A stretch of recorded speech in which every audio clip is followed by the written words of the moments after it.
everyone, welcome back to the channel. I am really excited for this video. I will be doing nothing but tucking but responding to a comment. By the way, thank you so much for watching the video and leaving a comment. I did say that I was gonna respond and make a video. Sorry it took me so long. My phone literally had 30,000+ pictures and videos worth of my son, and it had no memory left. So you asked, I want to start making cloth diapers to sell. Where do I buy fabric from since I can't do sublimation? Please respond. And here's the thing. I hope that it all goes well, and I don't know how far you are into your journey of selling diapers, but the first thing you want to start with is selecting a business name.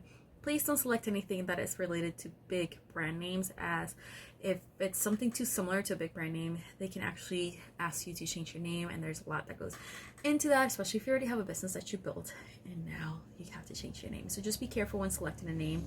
Select something that makes sense and it can relate to what you're selling, but don't select something that might be hard for the customers or there's too many of. But pick something that you're gonna love and something that has meaning to you and something that is not really out there and it's relatable. I hope that makes sense. Next thing you're gonna need to do is register. You want to register your business. You want to make sure that you're doing the correct steps or following the correct steps to register the business. You want to check with the state and county that you're in. Here in the state I'm at and county I'm at, there were a couple of steps that I needed to take. Usually a lot of states will have a website where you go into, you register the business. You want to make sure that that business name is not taken and it is available. Make sure that you're not having the same exact name as somebody else. I'll tell you what is needed. I'm going to link a Facebook group down below. That's going to be super helpful. It's got lots of useful information on there. You can search keywords and things like that, and a lot of information is going to come up. Next thing that you want to look into is once you have kind of like decided what the name that you're going with, and you are getting closer to registering your business, you want to look into your county. If your county requires you to charge any extra additional taxes or anything that is within your county, anything that has to do with your county, you want to call them, check with them, see what the process is. Here in the county I'm at, I called them and they were super nice and helpful, and then just said, hey, this is all we require of you. This is the payment that we required and what you're supposed to do once a year, and then they'll send you the stuff in the mail and everything. So once those three things are done, so basically picking out your name, looking into what you need to do to register through the state, and checking out with your county what you're supposed to do. Here they also require you to put a news ad out in regards to your business, so things like that, they'll let you know. Once you're confident enough with your product and you've been doing this and you feel confident that you can do this, you have your diaper set, ready to go, you have your pattern, everything, it's 100% good to go. You want to look into tags. You're gonna need tags, anything that has to do with babies, kids, toddlers, bundles of joys, anything that has to do with children wise. It has to have some sort of tag, warning, or whatever it is.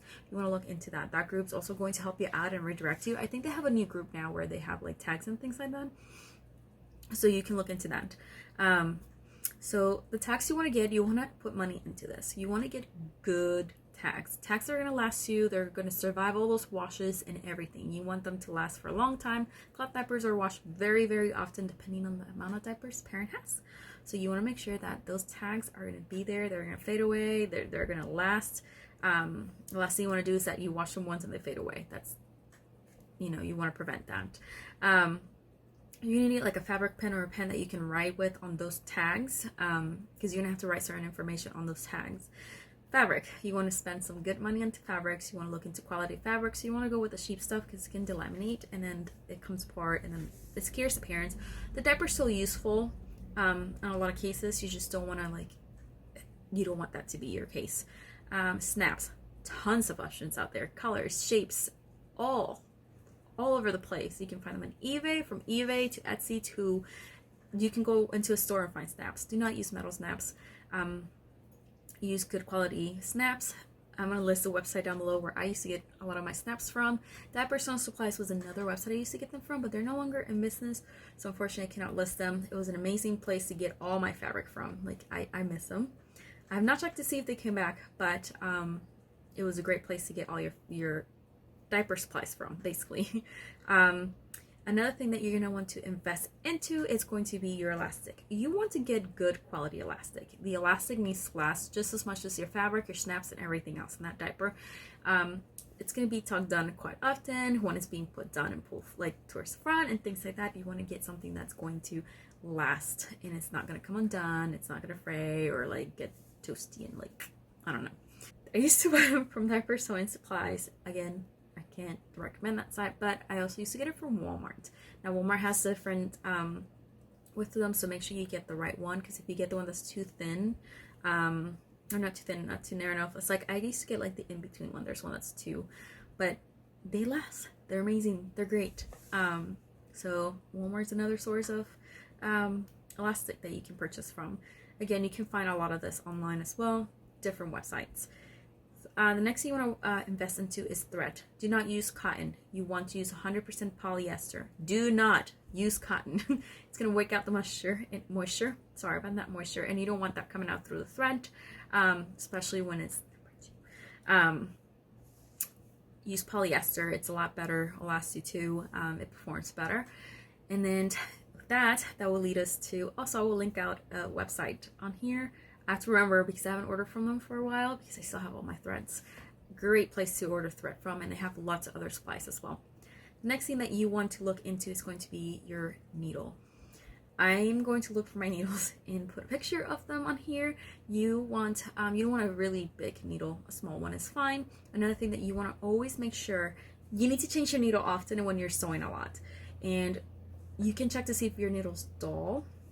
You just take it and press it on your finger, and you can actually tell, like you can tell that you need to change it, or you'll see it on your sewing. When you're sewing, it's not gonna sew perfectly like it should. Do not touch your tension. The first thing everybody would recommend was, your tension is your tension. No, it's your machine letting you know, I need love and maintenance. I'm dusty, something stuck in me, and I need maintenance. So the first thing that you need to do is go ahead and before you even start sewing, get in the habit of always checking your machine. When you're sewing often, you get to know when you need to change your needle based upon like how much you've sewn and how you're seeing it, how it goes. Check for dust and lint and all that in the bobbin area, and make sure there's nothing strapped in the path for the upper section of the machine. Make sure you have a good needle on there and that your needle's not loose and it's in the right position and correctly inserted in there, and voila, it should work. So give your machine some love. Maintain it. If you don't maintain it, you're going to have a lot of trouble with it. The last thing you should ever touch is your tension. That I will let a professional do, because once you mess with that, the chances of you getting that tension back how it should be, it's really hard sometimes. So don't touch your tension. Do not touch your tension. Check your needle, check your machine, check for lint, clean it, love it. If it calls for you to oil it, put some oil in there, but read the manual. My baby Lux, I'm not supposed to oil them. I'm supposed to have someone maintain them and do it correctly. So just be careful of that. Invest into a good machine. It doesn't have to be a very expensive, fancy one. These are actually not, there's a lot fancier out there, you know. These are like a bit nicer. But I started with a Brother. I think it was like $100 Brother or less or something like that. It was absolutely great. It worked just fine. I wanted something that could perform a little bit better, so I ended up getting a baby lock. This is actually my second baby lock because I traded out the other one. But yes, invest into a good machine. Brother has a really good machine. I can probably link that down below if I still remember the model. Good machine will make a huge difference. Good quality materials will make a huge difference. The next thing you want to look for is something that you can use to put holes in the fabric with. This came as a set when I bought snaps from Joann's, and all you need is something just sharp enough to just put a tiny little hole on there for your snaps. You don't want to put a big one because then your snaps can go through, and you're going to be backing up the snaps with a little piece of fabric on the back, so it helps support them.